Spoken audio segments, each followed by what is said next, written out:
All right, everybody. Welcome back to the Mission Roll Call Town Hall. I'm going to be your host today, Ray Whitaker. It's great to have you guys. I hope you guys had a wonderful 4th of July for those that are out there.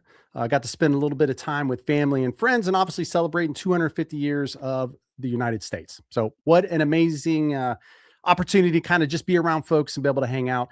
Today, like any other time, we're going to have a really good town hall. We got a lot to talk about. We also have a guest today. Jim will not be here today. He decided to take a little bit of time off. We try to disapprove it, but unfortunately, he's the boss. So he gets to decide. And so he's on PTO this week. You guys will see him back for the next town hall, which is going to be happening on July 22nd at 12 p.m. Eastern Standard Time. So we're looking forward to having him back. A lot of stuff to put out to you guys and everything else. Barry, good morning to you, buddy. Hope you're doing well, man. How was your 4th of July? Hope you had a good one. Mark, good to see you, brother. Hope you're doing well. How was your 4th? Yeah, you guys let me know how your 4th of July was, man. I'm interested to see how it went. Okay, so today we got a special guest on. I'm unbelievably ecstatic about the person that you guys are going to get to meet today. You guys have met her before on a different thing, but Michelle Lang. So I don't want to say too much about her and what her organization does, but I'm telling you right now, we like her so much that we're like all in on supporting her and making sure that she can impact veterans across the country. So it's unbelievable. LinkedIn user, good to see you, buddy. Good afternoon. Hope you're doing well. Roger, how are you? Good to see you. Sandra, hope you guys are well. Okay, so our monthly survey is live. Look, this month's survey is probably one of the most important surveys that we're going to ask you guys to take. Okay, there's a lot of surveys that we've asked you guys to take, and you can see it like it's over here. So right there, that QR code, we need you guys to go and take it. This is probably 10 minutes of your time that you're going to be able to go and take this thing. But Take Care of America's Veteran Act is where our questions are this time. Okay. There's a lot of stuff that's on the internet about this, a lot of social stuff. We want to get directly from you, your voices. As you know, everything that we try to do inside of this organization is based off your voice, right? You guys lead the charge as veterans and family members. So if you guys could take just a few minutes, please go take that. There's never been a more important time for you guys to go and take that and get your voices heard. Okay.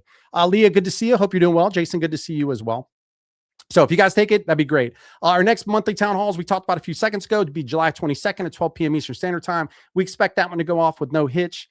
During this town hall, if you have any questions, no matter what platform you're on, you can be on TikTok, on wherever we are. I know we're on a lot of them. Like I'm just here. I'm just a pretty face here. That's all I do. But if there's any questions that you have, please post it up. If we don't have the answer right now, don't worry about it. We'll reply back to you guys later. You guys can also contact us directly through the website. We'll be more than happy to reach out to you guys and answer your questions. All right, first and foremost, some of the administrative stuff we want to talk about. We talk about this every week. We want to talk about our 2026 limited edition shirts. Part of the reason that we do these shirts is because the importance, right? So bringing up veteran issues and talking about veteran issues is what we're about here in Mission Roll Call. This year, through our limited edition shirts, we focused on 2 kind of different shirts. One that's still here, and then one that you matter. The still here is for the veterans that want to say like, hey man, I lived through it, right? I battled through it. I've done my time and I've chose to still be here and still be part of this thing that we call life. Okay. And there's a lot of us out there that have done that. On the back of these shirts, we have fingerprint. As everybody knows, as human beings, fingerprints are our identity. It's what we are as humans. And inside of that, we've got some sayings and stuff. We got some great stuff that the staff put together that's all about why this shirt exists. Let's say you didn't serve, right? You have the other shirt, which is you matter. So I know for my family, they're always very thankful for my service and the time that I put in. This gives you an opportunity to have something that looks very similar, but instead the dog tag, you've got you matter. And on the back, you also have a fingerprint with some sayings. If you guys get a little bit of time, you want to support the organization, you want to show your support for veterans wherever they are, we'd ask you guys to go check out the link and get yourself a shirt. Leah, thank you so much for getting one. I'm glad that you like it. I was going to buy a medium, but I didn't think it would fit that well. And then your husband would make fun of me is probably what would happen. All right. So next we got Operation Recap. So, wow. June was we had a lot of stuff going on in June. Okay. So there's a lot of stuff that has happened through June, and you'll see on there as you guys go through the page and kind of look at it. Sean, awesome, brother. Thanks for getting your shirt, man. Thank you for getting that, by the way. We have a lot of stuff that's happened. Jim's had a lot of opportunities to do stuff on his side. Mike has done a lot on his side. We've got the entire team has been moving forward with the website, stuff like that. A lot of the surveys that we've had. That's what that operation recap is. It's a great opportunity for you guys to look at all the things that we have going on as an organization. So I'm going to post a link up here. They tell me not to do that, but I'm still going to do it anyway. You guys, whatever platform you're on, the staff will post this link up also so that you guys can go and read through it. Look at all the different things. A lot of these are stories about you guys. It's stories about veterans. It's stories about their families. It's stories about things that are happening real time today. The point of this is to make change. You got to have stories, right? We've got to hear these stories directly from you so that the folks that are making decisions can see those stories and they ensure that they're positively impacting you. So we appreciate you guys so much for giving your stories. We're going to continue to do that and continue to put in. If you have an interesting story and you want to tell it, reach out to us. You guys can go to the contact us page on the MRC website, fill that thing out. Let us know that, hey, I'd love to tell my story, or I know somebody else that I think you would love your story. Invite them in. We'd love to do it. But this right here, you guys can QR code right there. There it is. Even guys after the fact that watch us on YouTube, you guys can still use that QR code to do that stuff. All right, next, let's talk the honor wall. We're getting closer to Veterans Day. I mean, we've got a couple months left, but one of the things that we try to do, we really want to focus on as we get through probably around September, we start talking about veterans. We start posting stuff up a lot on our social accounts. Here inside Mission Roll Call, Veterans Day is every day, right? Almost all VSOs, veteran service organizations, and nonprofit are exact same way. We want to be talking about you as much as possible. We don't want anybody to forget, right? So what we would ask you guys to do, if you look right there, you can see it says add your hero. You have an opportunity to go and submit somebody that you want us to make sure that we're talking about this year. Okay.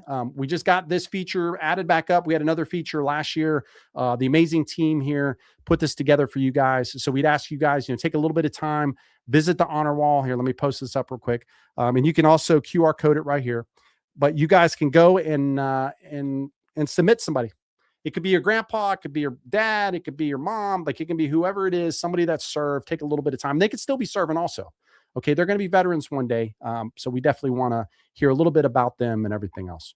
All right, what we want to do real quick is I want to talk about the Veteran Resource Directory, but the best way to talk about it is just to let a video play. So let's let Nate do that real quick. Support for this program is provided in part by the Veteran Resource Directory, connecting veterans and their families to trusted services and support across the country.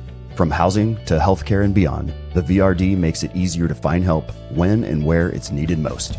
For information, visit missionrollcall.org. Man, we're getting good at this. We're getting so good. We even got videos coming in. That's great. So we thank Nate for putting that together. So the Veteran Resource Directory is for veterans, right? Also for their families. This thing's going to continue to expand and continue to get bigger and bigger as time goes on. The whole point here, the QR code right there, the whole point here is to make sure that you have what you need to be successful wherever you are in life. Doesn't matter if you're transitioning, doesn't matter if it's after the fact. A lot of these are partner organizations and sponsor organizations that we have, we've gone through, we looked at what they're doing. We looked at reviews, we talked to veterans, and they've told us like, hey, these are the organizations that we're using that are making an unbelievable impact for us as an organization. That's who's on the VRD. We're not just like throwing random VSOs on there. We're looking for VSOs that are doing their part to impact you guys locally. If we're missing a VSO or an MPO that locally that you've seen out doing great work, please submit it. When you go to that page, you'll see that there's an actual location there that you can submit a resource, or you can even send it to them and have them submit as well. We'll reach out to them. We'll talk to them. We have a phenomenal team. Jason is the lead of that to make sure that we're bringing in the best VSOs. We're thankful all the time and work that he does to make sure that we're bringing the best folks in. And he surprises us every week, man, because we got somebody just unbelievable comes in. Examples like All Vets. We had an opportunity to talk to them a couple weeks ago, and unbelievable, right? So if you know other folks, please bring them into the thing. All right, the thing that we're really excited about, we got a lot of these happening this year, is the MPO symposiums. Right. So one of the things that we really want from Mission Roll Call and all of our partners, all the folks that we've kind of teamed up with, is we want this idea that this is a team effort. No one nonprofit is going to be able to support all veterans. Okay. There's the QR right there. So we have our 2026 MPO symposium page that kind of lists out what's coming. Our next event is going to be in Gettysburg, Pennsylvania. It's coming up here towards the end of the month.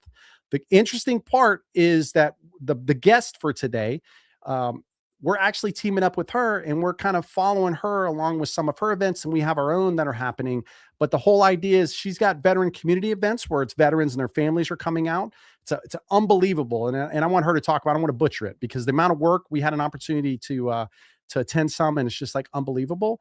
You have that happening on one. And then also we're bringing the MPOs and VSOs in to talk about analytics, data, and information that impacts at the local level. Okay. We want to come in, want to give you the best amount of information possible to make sure that you can advocate appropriately for the veterans that are there in your local community. And then also have real conversations. Meet people that are in your community that you don't even know are there, that are out actively impacting veterans. We want to make sure that you guys are, giving each other names and email addresses and phone numbers so you can be connecting, right? The power of connection, the power of teamwork is unbelievable in this day and age. And we want to make sure that it's happening all the way across the lowest level. Nathaniel says, bringing vets together is always an honorable cause. It is. You know why? Because we need each other, right? So doing it, I'm humbled to even be part of this organization, and I know that our entire team loves it. So we appreciate you guys being there. Michelle Lang is awesome. We can't wait to have her on here in just a minute. Okay, so if you guys are interested, you can go to they'll put up the QR code here again in a second. You guys can go to the event that's happening. The other part of it is the 25th. Michelle Lang is going to have her event that's happening also in Gettysburg. So you've got 2 really good days of really impactful events that are coming, and we're just starting. Okay, we're going to keep growing this and making it better, and we are just overly thrilled to have what today's special guest is going to be Michelle Lang. I've had an opportunity to meet Michelle, had an opportunity to meet her husband. We went to an event that was happening here in North Carolina. I didn't know what to expect. We've had an unbelievable relationship with her, I think almost over a year now. We got to listen to her story. We got to watch her, her LinkedIn post. We got to watch how focused she is on impacting veterans at the local level. The amount of focus that she puts in to make sure that veterans in rural America are getting what they need to be successful. So she is focused on bringing attention to those groups. I took a little piece so I didn't butcher this up for her and what her organization does. It was interesting being at the event, and then you read this and you go, man, there's so much more that the organization does than really what's captured here. But what Operation Honor Rural Salute, which is the organization that Michelle leads, is focused on bringing the resources, the relationships, and real solutions directly to veterans where they live, work, and quietly struggle. If you've not had an opportunity to go out to rural America, man, it's different. Right. It's a different area. Neighbors know neighbors. You don't have 1,000 stores everywhere. Right. Like it's a unique thing. So if you live closer to a big city, and you want to go to the VA, or you want to, you're looking for food, like all these things that we don't think about because we're closer to this. Right. I'm 35, 40 minutes away from what I would call a larger city. You don't think about that. And when you get to rural America and you understand that some of the veterans and families, they don't have that. They don't have a VA that's, even an hour, 2, 3 hours away from where they are. Right. It really starts to bring up a uniqueness. And that's why we really appreciate everything that Michelle and her team's doing. So we want to bring Michelle in to give her an opportunity to talk a little bit. And if you guys get time, please sign up for the Gettysburg, Pennsylvania event that she's going to be hosting. Michelle, it is absolutely a pleasure, and we're honored to have you today on the town hall. Thank you. Thanks so much for having me. I always appreciate it. I love talking with Mission Roll Call. Yeah, well, we love having you here.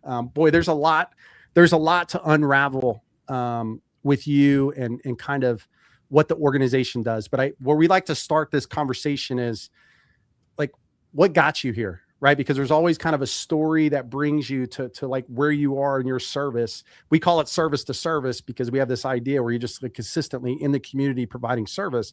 What brought you to where you are now in this organization? As I'm sitting here thinking, I had really great role models growing up nothing military related at all, but and it sounds crazy if you're not from a small town, I had my elementary school gym teacher who was and still is just this wonderful example of service. She came to my wedding, my sister's weddings. I still use her wedding gift that she gave me. But I mean, she was always out there doing stuff for our community to make our community better. And she was always pouring into the kids and making sure that families were taken care of and they had opportunities and somebody to believe in them.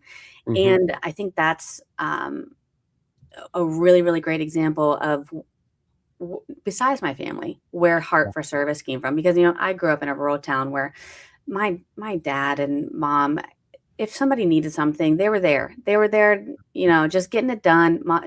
Dad would drag me along, just get it done, and then we'll move on to the next thing. And you don't need to say thank you. We just did it and moved on. So growing up in a rural community is just really deeply ingrained in you, to have this heart for service. And then you get into the military community, which I had nothing, I had no preconceived notions about. Yeah.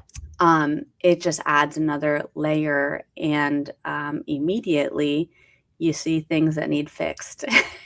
Yeah. And when you come from a place where you're just used to seeing things and fixing things, then you feel like your hands are kind of tied. Um, it makes you really want to try your best to fix them. Yeah. No, I think the interesting part of what you're saying is, in the military, the biggest thing that we do is we're problem solvers, right? You're looking for a gap, and then and I think most people are used to that, depending on how they grew up, right? Like that's kind of how it is. But I think if you're part of that military culture and you have somebody that's there every day, there's a problem, right? Because your spouse isn't there because they're deployed or this thing. Like you don't have any choice but to figure it out, and you almost become this person that does it. I think Dr. Chan is exactly right. I love hearing that it's somebody from your past in school that you saw as that leader, right? Somebody that was doing this, and you were like, wow, like that's amazing. Like I want to do that as I get, further and further along. So why rural veterans? Like what led to that for you? Is it because that's where you kind of came from, is in a rural environment?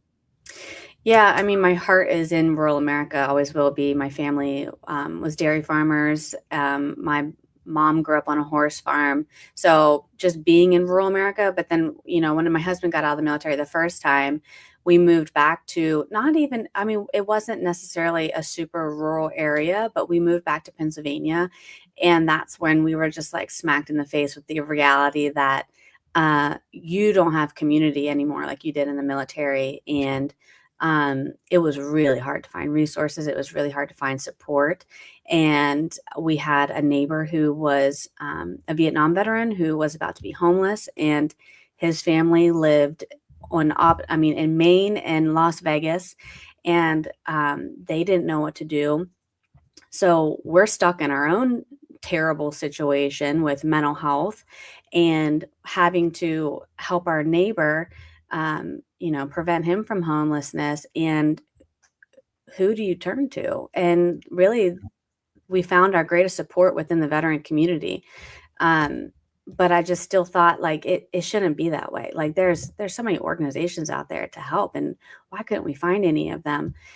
So as we started this journey, we started our nonprofit and really wanted to dig in at the local level to get people to understand that there was resources there to support them. But Yeah. it goes back to, if you don't know what to ask, then you're never going to get help, because you've got to already know the answer almost to ask for help. That's right. And as we were building this organization and listening to more people, we just realized that our hearts all along have been in these rural and small town communities. That's where we've been trying to serve. So we're going to put everything we have into it and do it the right way. Yeah, no, that's great. Well, I mean, we're going to start with the questions. I love, listen, everybody listening, I love questions from you. I did pass Michelle a couple questions we would talk about, but I told her my hope was that we would get so many questions from you that we would not have to use those. So first off, Stephen, thank you so much. Stephen says, so what is the single most pressing issue rural veterans face daily? It's hard to narrow it down, to be honest. I mean, I think the glaring one is transportation, and that's if you know about the resources. Like if you know to go to the VA or to utilize these resources, transportation getting there is the number one issue in rural America. Really, though, beyond that is you just don't know what you don't know. There's nobody coming into these small towns saying, "Hey, this is what's available for you." Um, Typically, the people that do come in are equipped with government resources, and that's fine. But there's a ton of other nonprofits out there that can help you with your transmission business, or your education journey, your real estate. There's so many things that are just left out on the table, and nobody is talking to rural veterans, and no one is talking to their spouses about it at all. So there's just a complete barrier to access for these resources in rural America.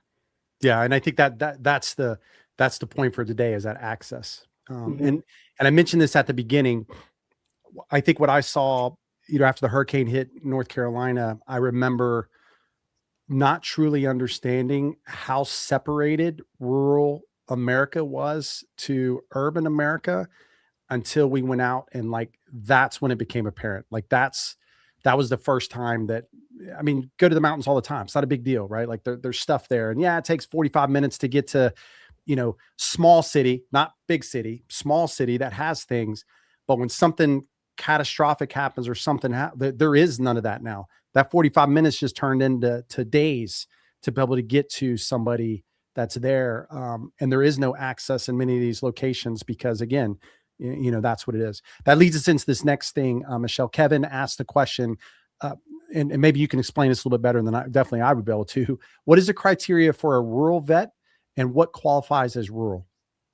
This is a good question, and one that we get a lot, because the definition of rural is a non-definition, I would say.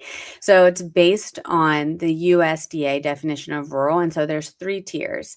And what we consider rural is like, do you have to drive an hour to the VA? Plain and simple. Like, how far do you have to drive to these physical resources? Because we're really not going to get hung up on your population size, or things like that. Like a rural town is 10,000 or less, for like a small town in America. However, there's towns that are larger than that that still don't have resources. I mean, food deserts are a real thing with all these Dollar Generals that pop up and then create these all these issues too. So that's why we kind of are intentional in saying rural veterans and small town, because a lot of people don't consider them. It's interesting because, there's that thing where some people don't feel veteran enough and some people don't feel rural enough. So if you live in a small town, like I'm from a small town, people don't think I'm rural, and I have 1,400 people in my small town because I have a main street, right? So, Wow. I mean, we're still driving over 2 mountains to get to a VA. Yeah. So all that to say is it is pretty loosey-goosey. We go by, do you have to drive an hour to get to the VA, basically? Okay. Yeah. And oftentimes, even with the VA, even local medical facilities or access to some of these aren't in proximity either. So it's, like even when you think about that, I know because it's hard sometimes, and an hour for somebody also that's rural versus somebody that's in a city, it's hard to compare that. Sometimes you talk to somebody who lives like in Los Angeles, you go, oh man, it takes me an hour to travel, whatever, you know, 5 miles, right? Because the traffic is so dense. But when you really equate how long an hour is when you're driving the whole time, like this isn't stop and go traffic. That's how far the locations are, 40 plus miles away from where you currently live. And they don't have some of the other resources that they have. Food. We talk a lot about food insecurity, scarcity. Like there's a whole bunch of things. We're going to skip around. Sorry, Michelle. But I bring this up because of this idea of access. I didn't understand until I started going down a little bit of a health journey, like just how hard it is for some veterans and to be frank, even military service members in some cases, to get the food that they need on a daily basis. And you just happen to bring up, Dollar General and some of the other stores that kind of pop up all over the place. What is that also part of this access problem? Food insecurity, food sensitivities, and all that kind of stuff. There still is an access problem with food, yeah. So, I mean, there is, like in Pennsylvania, they have the military share program there where every, I think, second Tuesday of the month, they have bags of groceries that they go and they give veteran families that meet certain qualifications. But um, there is harder to eat healthier in rural America when your main grocery store is the Dollar General. I will say that. So there's a lot of processed foods. Rural America has the highest chronic disease rate, and it's, I don't want to get like, I don't even think it's political, but there's just these corporations that come in and squash all these mom and pop stores and farmers. And, the USDA is trying to get more farmers enrolled with SNAP so they can accept SNAP benefits. So they are trying to correct this access problem, but it is hard, especially if you don't have, like you're living in town and don't have your little plot of land to grow vegetables or don't know how. Like my dad is a farmer and has a tiny plot of land in town and provides more. I'm a mooch and he provides spaghetti sauce, chili sauce, barbecue sauce, peaches, green beans, beets, onions, all sorts of stuff to Yeah. his 4 daughters. Yeah. That he all grows from his garden. So if you don't know how to do that and you don't know how to can, which is also kind of getting lost in time, Yeah.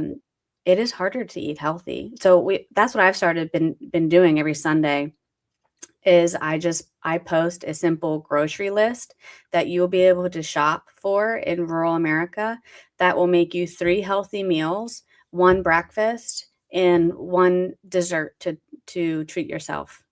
Yeah.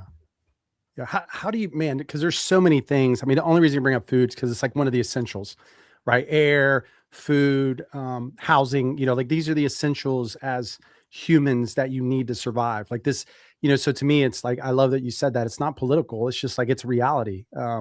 We need these things to live. Um, how are you guys from your organization impacting right now? Because there's so many things. There's so many things to focus on. What are you focusing on right now from your organizational view across the country? And I know there's a couple different locations you guys go to. So as we are looking ahead, the 3 things that we're focused on, I'll say 4. Um, is that peer support in rural America. So how can we come alongside organizations that are already there, like your county veteran service officer, and have a peer who also is equipped with resources and host these social gatherings, because there's not as many places to gather in rural America anymore. For coffee or in the evening whenever people get off work. So re-engaging that peer-to-peer network in rural America is on our focus list. Preventative healthcare is a big target, and that is something that I'm really passionate about. How do we ensure that rural veterans and their spouses have the opportunity and the knowledge to prevent that chronic disease? So how do we bring that threshold down and make sure that they're healthy and well equipped? Workforce, making sure that people that want to move to rural America have a job to do so and understand the VA loan. Because there is a ton of workforce programs out there that are doing really, really great work. I kind of want to wrangle everybody and turn their attention to rural America and create more opportunities there. And then the 4th is obviously agriculture. So, the Farmer Veteran Coalition, they do a really great job supporting farmer veterans. There's some other great organizations here in North Carolina. So how can we help them? How can we link arms? And how can we support the farmers that are looking to market their business? There's a couple gaps that we can fill with veteran ag that we're looking to do. Yeah. And here's the theme, the thing, and this is why we are so supportive of you guys, right? Because, and why we're trying to get all nonprofits to really start to, like, this is a team effort. One organization trying to figure this out it's too much, right? It's a lot of money. It's a lot of time. Like you need a lot, right? what I love about what you guys are doing is what you just talked about. I listened to you a second ago talking about your dad, right? Like he has his farm and he's great. And then you got 4 daughters. Well, imagine, giving veterans an opportunity to learn agriculture that are living in an environment like rural America, giving them the property through the VA loans and some of these other things that they can have to get their own property, and then having them become part of the community where they now can create the tribe, the peer support that they need. We talk tribe a lot here because it's me being able to talk to somebody that I served with is cathartic. There's a lot of opportunity there where I talk to somebody and I'm just like, man, it just always kind of levels me back down. You know what I mean? Like there's just something about that conversation. It doesn't mean my conversation with the others isn't as good. It's just, there's something about that. So having somebody that I can have a coffee with or to go with, which obviously your organization's focused on, is impactful. Through those 3 things and what you're doing comes kind of the last thing, which is that preventative healthcare, right? Trying to drop that chronic disease. Each of these, it's the thing I got from your husband when I was talking to him for about an hour. And then I've had opportunity to talk to you. You guys just keep coming with it. And we can visualize it. It's why we jumped on board, because like, man, if more people would do this. And again, you guys are in a couple states right now. Cause again, it's money's king. I wish it wasn't. Right. We're not scared to say it. It is what it is. The only way you can make true impact is I wish everybody would give everybody stuff for free that needs it, but that's just not the way the world works. Right. So as organizations like yourself, how many states are you guys currently supporting, Michelle? We have 4 state events, but I consult with states all over the United States, in towns. So if you had more everywhere, you had more resources, you had more ability, then you'd be able to do this in more locations. And it's important for everybody to understand. I grew up in Florida. Most people think Florida, it's the beach, cities, everything. No, I actually grew up in the middle of nowhere. My high school, I think graduation class was like 100 people or something, like very small. Like these are rural America is all over the place. It's not just one state or one location. I often think that organizations look at where the highest concentration of veterans are, which they should, but you got to have organizations like yours that are focused on the smaller pockets of veterans and their families to make sure that they are also getting the resources that they require. Because as Suzanne just mentioned here, it's insane to think that persons who signed up to fight and possibly make the ultimate sacrifice may be in danger of starving. We need to do better. And that's what I love most about what your organization is doing is, hey, we're looking at these folks that are a little bit further out that are doing the thing. I want to talk about healthcare, Michelle, because this is something that I think this is where you pulled me in the most. As a veteran, I know I've had my own healthcare things just in general. And it's why, because, you wake up every morning, do physical fitness, you start the retirement process. You're like, I'm done. Thank you. I no longer have to do, physical fitness. Right. And then 6 months later, you're like, why does that thing hurt? And well, it's because you're not stretching anymore. You're not running, and all that stuff that we've done to our body over the 20 plus years that I spent is starting to come back to haunt me. And then you add the food, the alcohol, the other things that go on top of that. That is a recipe of bad. I would really love for you to kind of talk about chronic disease and what that means for a rural veteran, because I think not everybody understands the difficulties of and why you guys are focused on that. Mm-hmm. Yeah. So heart disease, diabetes, these are chronic diseases that can be prevented in rural America, but it's that lack of access of knowledge of healthy food, and sometimes just of convenience, because it is a hard life in rural America in some cases, where you are just working so hard and then you come home and what do you eat? And it's not always the best choices. A lot of times there's both people are working long hours now. And there's going to be a McDonald's in your town. That's pretty much it. And so the healthy options just are not there.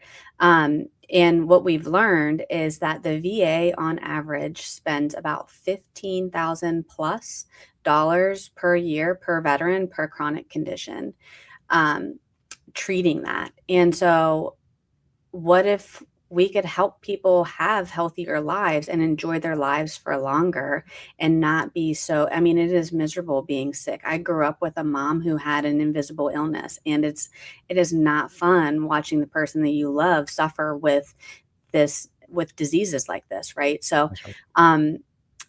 I'm really passionate about making sure that people have good choices, and we want to make sure that people are being taught this information in a way that feels right to them, and we meet them where they're at. Like, I don't ever want this to be a super clinical approach where it feels like we're telling you you're doing something wrong, because that's not it. Your way of life isn't wrong. We just need to make some adjustments in order for you to have a more fulfilled, feeling good life. Yeah. I think most veterans, I know for me, I wanted to take control, but I just didn't know how, right? Like, and I think you mentioned this at the beginning. It's really hard to find the resources because there's so many like, I don't know, like, who do I go to? Right. And then when you amplify that and you put that in a rural setting where the resources aren't even in my area, they're, whatever, hours and hours away from me. And I'm getting sent to a website that I got to hit the contact us, or I call in and nobody's answer. Like all it, I was bred not to quit. So it's hard to quit. But even for me, there started to become points where I'm like, man, I'm just going to give up, man. This is, so I can only imagine other folks and that path that they take to get there.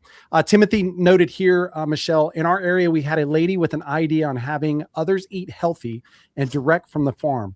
She created farm to porch and made an email sign up. Well, after a few weeks, she's over 30K in sales to farmers and healthy businesses, i.e. soaps. Super helpful for us who may not know the farmers, but want clean food. Yeah. I mean, and I think that's what you guys believe in, right, Michelle, is this idea of community. Like that's that's the baseline.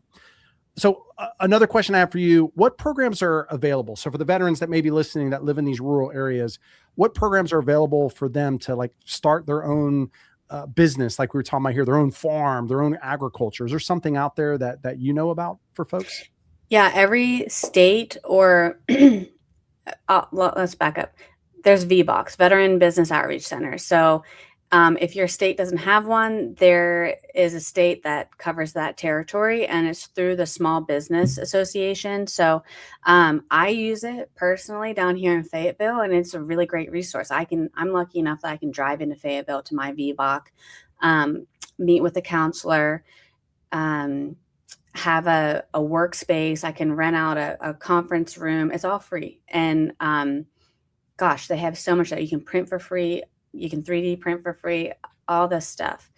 If you want to start a business, I would say that is the best place to go. Look up the VBOC in your state, VBOC, and give them a call. Now they do things virtually as well. So if you are like 6 hours away from one, you can still utilize it.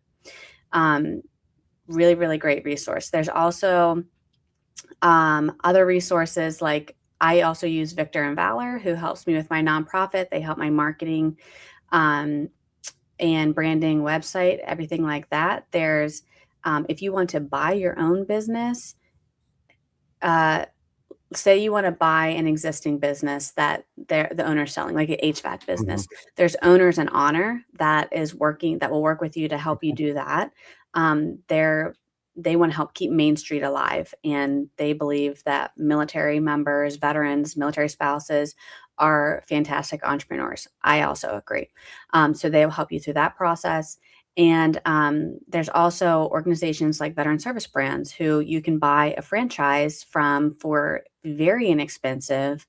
And their franchise opportunities are great for rural America. It's like painting parking lot lines. What is another one? That's the only one I can think of. But they're very trade-oriented franchising opportunities. Yeah. So it just kind of fits in naturally in rural America. So there's a ton of opportunities. Yeah. And I think that's the hard part. And I think you guys are trying to work on this and I think you mentioned like the service officer, correct me when I'm wrong, because I probably will be, Michelle. That happens a lot for me, but you'd mentioned like the local service officers, trying to work with them and then figure out how do I get the resource? Cause that's always the hard part, right? Me as a veteran, I live rural area. And by the way, I don't have high speed internet. This is also something that most people don't understand, right? The further you get away from cities, the harder it is to get, what we would call acceptable internet connection, things like that, right? It's not high speed, it's not 1 gig, stuff like that. You're gonna, you're gonna have stuff that's like 100 megs. So it's just enough to search, but it takes time. So somebody's not on the internet a lot, and some don't have internet at all. So they're just using phones and stuff like that. But I think you're trying to work with service officer, and I love for you to kind of talk about that portion you talked about, like trying to get the resources a little bit better, make that connection a little bit closer, and then impact that community. Yeah, so there's county veteran service officers, and a lot of the counties do have them. It's state dependent, and many counties do have them. But then there's some states, like as you go Midwest, where there might be a county veteran service officer for like 6 counties. So it gets really, really tough in that central part of the United States where it really is a resource desert there. Yeah. But they have all the resources and knowledge that the state has. So it's the State Department of Veteran and Military Affairs. They work closely with the county veteran service officers, and that's great. But then you kind of only know like your local nonprofits that are operating in that area. Whereas like here in Fort Bragg, we know that there's a ton of nonprofits that can serve everywhere in the United States, but are not reaching those rural areas and those county veteran service officers that could have that as an option to give to their client that comes in. Yeah. And I think, we started this, we started this conversation when you and I were in the green room. We were talking about the organizations that are out there. You've got the VFWs, the American Legions, the DAVs, the Wounded Warrior Project. There's just a lot of organizations that have, and it's part of the reason that some of these organizations were created. They have an opportunity through the connectivity with organizations like yours and others to benefit, that area. But again, it's about creating a team effort and understanding it's not this isn't a ploy. We all have the same mission, and the mission is literally to impact veterans. I want to go to a couple things over here that people wrote in. Michelle's were here. Natasha, I read yours. We do have your email, so we'll reach back out, I promise, today, tomorrow. That way we can have the conversation with you. She said, as Director of Military Affairs on behalf of C3 Pharmaceutical working with Natural Medicine, am I able to request a private conversation with the two parties post video call? Yeah. So we'll get that email, and then we'll have a conversation with you. No issues at all. Heather M said McDonald's needs to pay an extra tax that comes from profits it makes off of poor areas that is put back into healthy options for locals. Yeah. I mean, it's hard. We're not gonna get into the political side. I mean, this is a business decision, much of this. I know McDonald's does a lot of good things. They do a lot of good things for kids. Like there's a lot of things that they do, and a lot of organizations do this, not just them. We're a small percentage of that. I don't mean that in a bad way, but we're at 6 to 7% with veterans with the entire population of the United States. But I always look at it, if it's happening to 6 to 7%, you then shrink that down to the rural veteran portion that Michelle's focused on. You then have to grow that even bigger again, because now you got to look at the regular population. Because to me, this isn't just a veteran issue. This is also a population issue.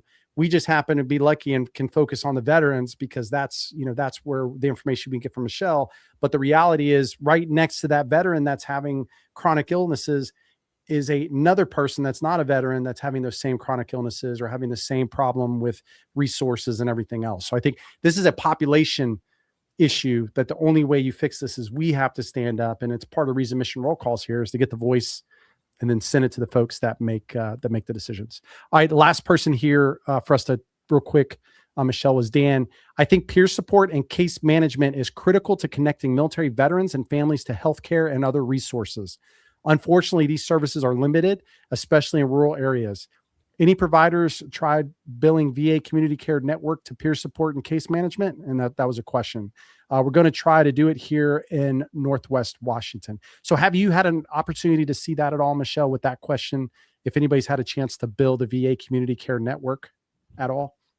No, all I can speak to is my rural hospital back home, which is still the whole process. It seems like, as an outsider looking in, talking to the hospital, is they are very confused on the VA billing process, how to get enrolled in as part of that community care network. Because, for example, we have a critical access hospital in our town, which means they are the only I forget what level they are, but they have an ER there. They have a specialty clinic. They have, you know, all these specialty doctors that come in and rotate monthly. We could have our veterans, and multiple counties use that there. Yeah. We could have so many veterans go into that hospital, and they do, but they're using their private insurance or Medicare or Medicaid to take care of these issues. They're not enrolled in VA community care. And so there's a lot of confusion, um, I think, on the civilian side of how to get started. Yeah. So I don't have an answer for that, honestly. I just know that it's very confusing. Yeah. And when you think about it too, like the other facts here, 18 million-ish, we don't know the exact number, 17, 18 million veterans. Half of those don't even have VA healthcare. So I think everybody thinks veterans just get VA healthcare. That's not how it works, right? There's a lot of criteria that goes into who gets it, who doesn't. So that simple math, right? If you just take the 9 mil, 8 mil and 9 mil there and put some of those into rural America, again, it just stacks itself, because now they don't even get VA healthcare. Again, where are they getting the support and everything that they need? And then again, this issue becomes even more complex as you get it. So Yeah, and a lot of our rural hospital systems are closing down. So that's a huge issue right now too. Yeah. Yeah. I mean, again, it's the like the monopolies of the world. You know, I'm watching it for a lot of different areas. Again, and it makes sense. It may make sense in like a larger city, you know, like all of these, but like the problem is folks don't understand it really impacts the rural communities almost more in many ways than it does these, you know, these larger cities, because, you know, they're feeding off of the folks that are there. And the cost of everything, yeah, cost goes up, but you don't have any more people coming in. Right. So yeah, it costs me more for a bag of this or some of that or some of this, you know, gas, you know, I always say for me, like the gas, okay, well, I just don't go anywhere. Right. I just stay at home, do what I do here on my property. But if somebody's got to go to the VA or something else, man, that cost of gas for them to get there and get home, maybe the tipping point. That may be the thing that I just don't have the money, the needs that I have to be able to even get there. It's hard enough I can eat appropriately, so they don't. So I wanted to talk about that. One of the cool things I saw at your North Carolina, I want to get into now what you're doing locally with your community events.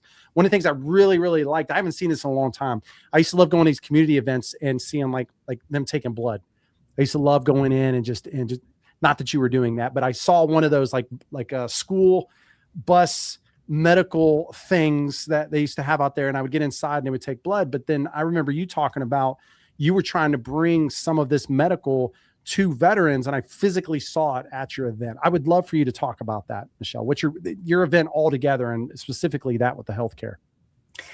Yeah, so as we grow it, one of my goals is to bring more screenings to these events. So in North Carolina, we were supposed to have a bloodmobile there, but I think they got tied up with another thing. But anyway, bloodmobile.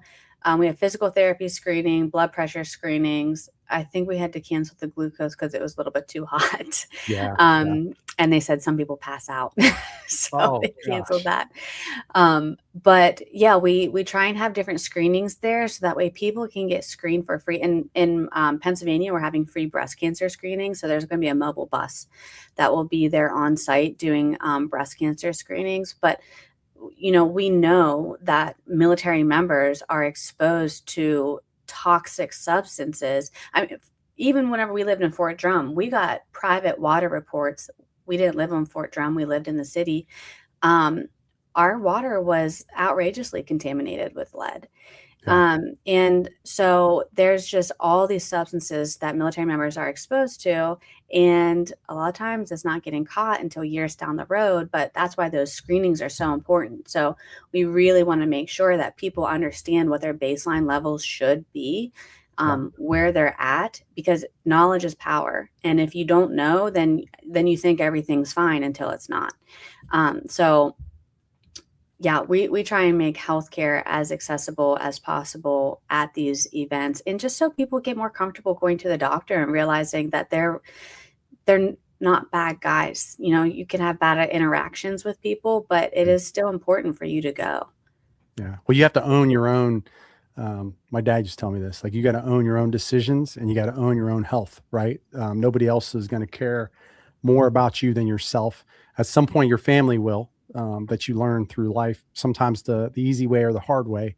But you have to also care. And, it's interesting. I brought my better half came out with us to that event as we were kind of doing our thing. And what I loved about your event was I don't even know how to explain it. It was like acres and acres of just awesomeness. Like that's the best way to put it. I mean, I felt like I talked to so many people there. I had food that I could do. There was animals that I haven't seen animals in quite some time that made me want to go and hang out with the animals. Then I left there. I went over and then talked to an organization that I saw about something completely different. And the next thing you know, I'm throwing, balls at a tank for it. It felt like a place for a bunch of vets and their families to get together, a carnival that I used to be when I was a kid, with being able to find the services that I needed to live a productive life. Like I loved your event when I went to it.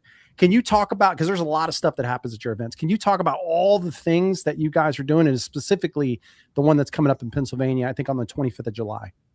Yeah, so I always have a hard time explaining like really what the event is, because you kind of have to be there and experience it. Because I think sometimes just talking about it is like, oh yeah, I get how that might be fun, but it really is like there is a sense of community whenever you're there, because everything happens so organically. So we make sure that the local VA is there. We love to involve the local county veteran service officer, the local VA, the different lines of outreach that can come from that VA. And then we'll grab a regional VA, which we work with the Office of Rural Engagement to bring them in to do enrollment, try and get the National Cemetery in there. So like get all of your VA questions answered. We want you to be equipped with knowledge. And then we bring in all of the resources. So any non-VA resource, whether it's education, employment, other VA benefit, maybe you don't want to use the VA and you want to use a different VA resource, go for it. Health, child education. So like there's really great resources for your military child, things like that. But then there's also your community has amazing veteran crafters. They have veteran and military spouse craft vendors in your community. So we like to bring them out and showcase them, get their products in front of more people. We are starting to add veteran farmers markets. So how can you buy from a veteran farmer? Yeah. Or, I mean, in North Carolina, we had an active duty farmer there. What else do we have? Food trucks. So we try and bring in also veteran-owned food trucks. What else do we have? Oh, speakers, kids games, bounce houses, petting zoo is going to be at Pennsylvania again. We usually have live music. So in Pennsylvania, we're going to have live music. In North Carolina, we're going to have a bigger concert next year. So we're doing the same thing, same place, but a bigger concert to end. And then a speaker panel. So we did not get to do that at North Carolina. In Pennsylvania, we are going to have speaker panels. I actually just asked Jason to be on a speaker panel. Like, come on, you're going to come on stage with me. Yeah. So we like to, because there's just so many resources, but sometimes you need to hear it from somebody other than the vendor, and you need to hear somebody that lived it. So veteran entrepreneurship, ag, employment, mental health transition, and rural healthcare. So there's a lot of stuff going on. It does stay busy. We make sure the kids are engaged, and we make sure that it feels like a safe and fun environment. So that way, like, parents can come and kind of relax their brains and actually engage with the resources that are there. Yeah, you don't feel judged either, man. That was like the cool part. I walk around and it's like, it's my people. And I don't mean that like in a, that's not a derogatory sense. It's like, just, I was seeing people that I served with. I'm like, holy crap, you're here. Like, and I've not seen him for, one guy I hadn't seen like 10 years. Like, I'm like, what are you doing here? I mean, it was unbelievable to be walking around, because it's my community, right? Like, that was the important part. It's my community. It's inside of where I am. So what a cool event, because it also did that for me. It reconnected me with at least a handful of people that I had not talked to in a long time. that we just kind of ran into each other. Again, that tribe effort and everything else. Mhm. Well, Michelle, we're thankful for you. Ronald had one last question down here, so I'd like to ask this. Maybe you got a little bit of impact here or an answer for this. I have a question. How do we not have better telehealth and mail options for prescriptions? Does the VA not cover remote appointments or mail meds? And I figure you may understand this a little bit better for rural veterans and families. Yeah, I don't know if something has changed with the mail medication. I think that it has, that he's referring to, because there used to be an option, like I forget what it was called, the script. As far as telehealth, though, from my understanding, they have improved telehealth options, and the rural veterans that I work with that know about telehealth, that's the thing, is like you got to know about it. Yeah.